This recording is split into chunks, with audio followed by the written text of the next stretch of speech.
మనువాదపు మృగము దాడి చేస్తే అయిన గాయము ఎప్పుడవును నయము వినవమ్మా చెబుతాను మహిళాని కథను త్రేతాయుగముల రామచంద్రుడు కాటకి ప్రాణం తీసినప్పుడు మనసు పడి మనువాడమనడుగుతే ముక్కు చెవులు కోపించినప్పుడు సీతను అనుమానించి నిందలతో నిప్పులతో చేసినప్పుడే ఎదురు నిలబడి నువ్వు అడుగుతే ఉండపోవు కదా ఇన్ని తిప్పలు వినవమ్మా చెబుతాను మహిళాని కథను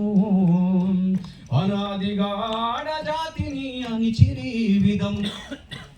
ద్వాపరమంతట ఇదే జరిగనని ఆనవాళ్ళు ఘోషిస్తూ ఉన్నయట పసిబాలుడు అని పాలను యువగతనాలలే కొరికేసే కృష్ణుడు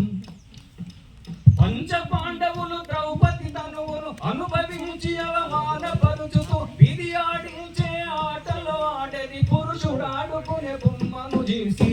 వినవమ్మా చెబుతాను మహిళాని కథను అనాదిగా ఆడజాతిని అణిచిరి విధము ఇలా అణిచిపెట్టిన